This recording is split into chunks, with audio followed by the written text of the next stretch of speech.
Praise the lord. యేసయ్య అతి పరిశుద్ధమైన నామములో మీ అందరికీ వందనాలు.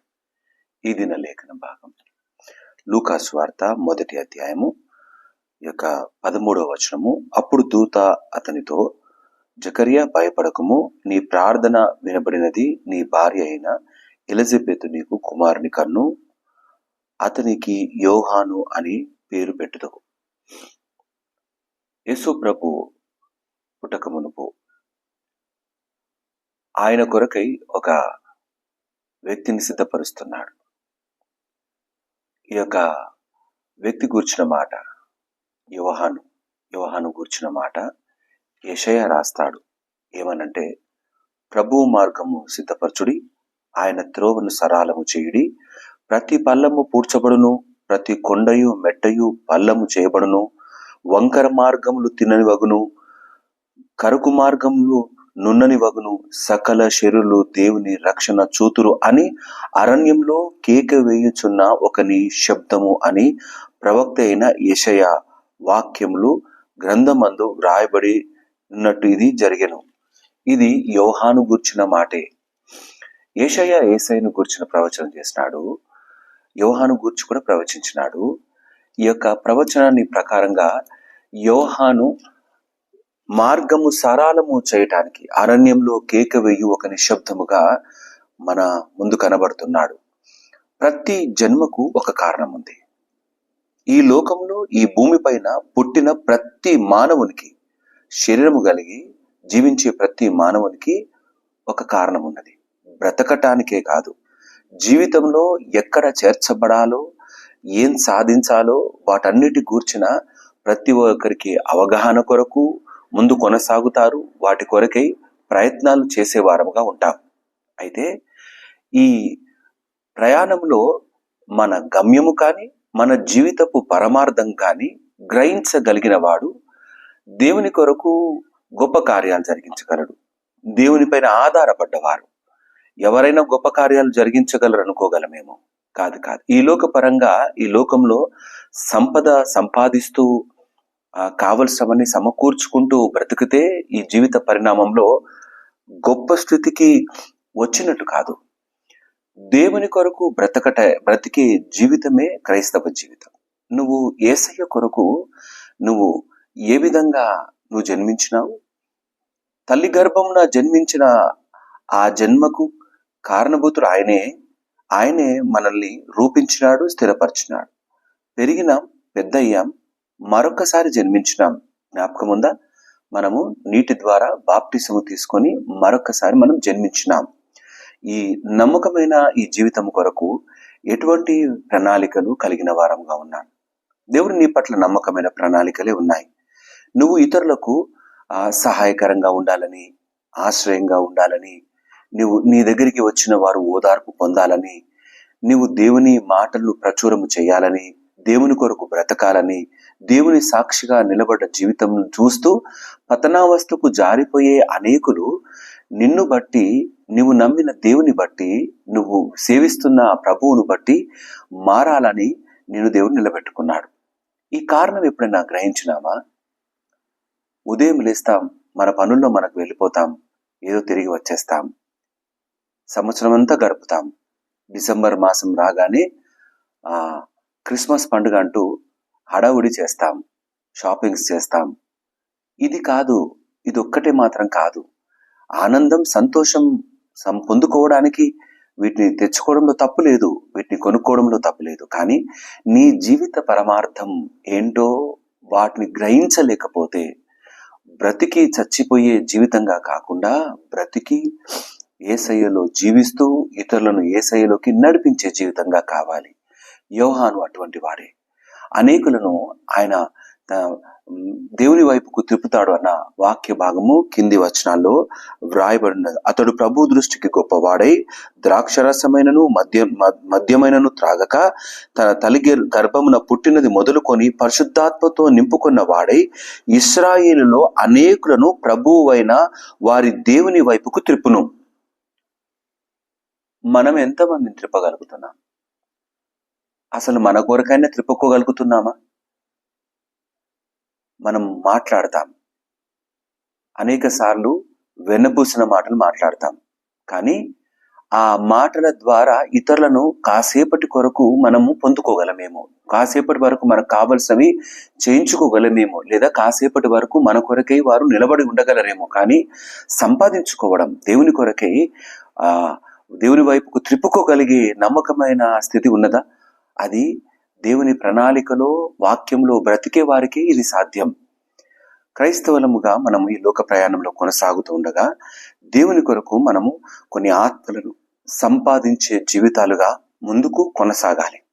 ఈ యొక్క వచన భాగాల్లో మరొక మాట, అతడు తండ్రుల హృదయంలో పిల్లల తట్టుకునకు, అవిధేయుల నీతిమంతుల జ్ఞానమున అనుసరించుటకును త్రిప్పి ప్రభు కొరకు ఆయత్తపడు ఉన్న ప్రజలను సిద్ధపరచుటకై ఏలియా యొక్క ఆత్మయు శక్తియు గలవాడై ఆయనకు ముందుగా వెళ్ళను. నేను ఈ మాట అంటున్నాను, ఇందులో ఏలియా యొక్క ఆత్మ రోషం కలిగిన బ్రతుకు, యోహానుది రోషం కలిగిన బ్రతుకు, దేవుని కొరకు తన ప్రాణాన్నైనా అప్పచెప్పే బ్రతుకు, బయలు దేవత ముందు ప్రవక్తలతో గట్టిగా ఛాలెంజ్ చేసిన బ్రతుకు ఏలియా బ్రతుకు.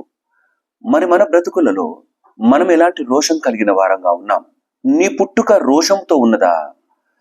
నువ్వు యేసయ్య కొరకు తిరిగి జన్మించిన తర్వాత ఆ జీవితము అట్టి రోషంగా బ్రతకగలుగుతున్నామా? ఇది మనందరికీ దేవుడు వేస్తున్న ప్రశ్న. మనం నమ్మకంగా కొనసాగగలగాలి, విశ్వాసంలో నిలకడగా నిలబడగలగాలి, అనేకులను దేవుని వైపుకు త్రిప్పగలగాలి. ఇదే మన యొక్క అసలైన పని. ఈ పనిని కాదని ఈ లోక ప్రయాణంలో పడి, ఈ లోకపు పనులలో పడి అనేక సార్లు ఆయన కార్యాలను మర్చిపోయే వారంగా అయిపోతున్నాం. ఇతరులకు మనకు పెద్ద తేడా అంటూ ఏమీ లేదు.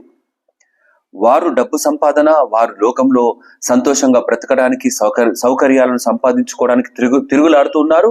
మనము కూడా అదే విధంగా తిరుగులాడే వారంగా అయిపోతున్నాం. అట్టి జీవితము కాదు. ఈ లోక ప్రయాణంలో నువ్వు వెళుతూ ఉన్నప్పుడు నువ్వు దేవుని కలిగిన వారముగా, మనము పుట్టిన ఈ జీవితము, బ్రతుకుతున్న ఈ జీవితము ఆయన కొరకు అంటూ ముందు కొనసాగలగాలి. యోహాను నేర్పించే పాఠం ఇదే. ఆయన దేవుని కొరకు నిలబడ్డాడు, ఆయన మార్గం సరళం చేయడానికి నిలబడ్డాడు. ఏ విధంగా మరణించాడు? తల నరికివేయబడ్డాడు. బలంగా మాట్లాడగలిగినాడు, రోషంగా మాట్లాడగలిగినాడు. రాజును సహితము ఆయన చేస్తున్న తప్పును ఎత్తిచూపగలిగినాడు యోహాను. మన జీవితంలో మనం కూడా దేవుణ్ణి కలిగి నమ్మకమైన జీవితంలో కొనసాగుతూ ఉంటే దేవుని వైపుకు అనేకులను మార్చలాగున మనం రోషం కలిగి బ్రతుకుతాం. ఈ యొక్క క్రిస్మస్ మనలో రోషం పుట్టించేదిగా, ధైర్యాన్ని పుట్టించేదిగా, ఆయన కొరకు మాత్రమే బ్రతికే జీవితముగా, ఆయన కొరకు అనేకులను దేవుని వైపుకు నడిపించే జీవితాలుగా మనం ఉండడానికి ప్రయత్నం చేద్దాం. ఆశపడిన ప్రాణాన్ని తృప్తిపరుస్తానన్నాడు కదా. ఈ దినం నుండి మనం ఆశపడే వారంగా ఉందాం. ఇట్టి జీవితంలో ఉండాలని ఆశ ఉంది యేసయ్య అని అడుగు, నిలబెడతాడు. నీ పుట్టుకకు కారణం ఉన్నది. నువ్వు పుట్టిన నీ జీవితము నీ కుటుంబంకు కావలసినవి అందించుటలో సరిపోవడానికి వీల్లేదు. నీకు పుట్టుక కారణము నీ వారి కొరకై నువ్వు సంపాదించి పెట్టే జీవితంగా ఉండటానికి వీల్లేదు. నీ పుట్టుక కేవలం నీ కొరకు, నీ స్వలాభము కొరకు, నీ స్వార్థం కొరకు బ్రతికే జీవితంగా ఉండటానికి వీల్లేదు. అనేకుల కొరకు నిన్ను రూపించినాడు, అనేకుల కొరకు నీకు రక్షణ భాగ్యం ఇచ్చినాడు, అనేకుల కొరకు నిన్ను దీవించినాడు, నీ హస్తాలను దీవించినాడు, నిన్ను సమృద్ధితో నిలబెట్టినాడు, అనేకులకు ఆశ్రయపురంగా నిలబడాలని, అనేకులను నువ్వు దేవుని వైపుకు నడిపించాలని నిన్ను సజీవంగా నిలబెట్టినాడు. ఈ ఉదయకాలం ఈ మాటను విశ్వసించి విశ్వాసంగా, రోషంగా అడుగులు ముందుకు వేసేవారంగా, రోషము కలిగిన ఏలియా లాంటి ఆత్మ కలిగిన వారముగా, యోహాను బ్రతికి చూపించిన జీవితముగా, దేవుని కొరకు ఆ యేసయ్య కొరకు మార్గం సరళము చేసేవానిగా, అనేకులను యేసయ్యకు తిప్పేవారిగా మనము నిలబడి ముందుకు కొనసాగుదాం. ఇట్టి మాటలు దేవుడు దీవించి ఆశీర్వదించును గాక. తల వంచుదాం, ప్రార్థన చేసుకుందాం. మా యేసయ్య మీకే వందనాలు. ఈ చక్కని నీ వాక్కు కొరకే వందనాలు. నీ కొరకు బ్రతకాలంటే రోషం కావాలి. చచ్చిన వారి వాళ్ళ మేము బ్రతకలేం నా తండ్రి. శరీరంలో ఏదో ప్రాణం ఉన్నట్టుగా బ్రతకలేం. కానీ ఆయన వాక్యము నింపుకున్న వారముగా బ్రతకాలి. నీ జీవము కలిగిన వాక్యాన్ని హృదయాలను నింపుకొని రోషంగా నీ కొరకు నాయన కష్టమైన, వేదనైనా, జీవితంలో ఏ ఆటంకమైనా ఎదుర్కొంటూ ముందు కొనసాగే జీవితాలుగా మేము నిలబడాలి. అట్టి బ్రతుకును మాకు దయచేయమని ప్రార్థన చేస్తున్నాను.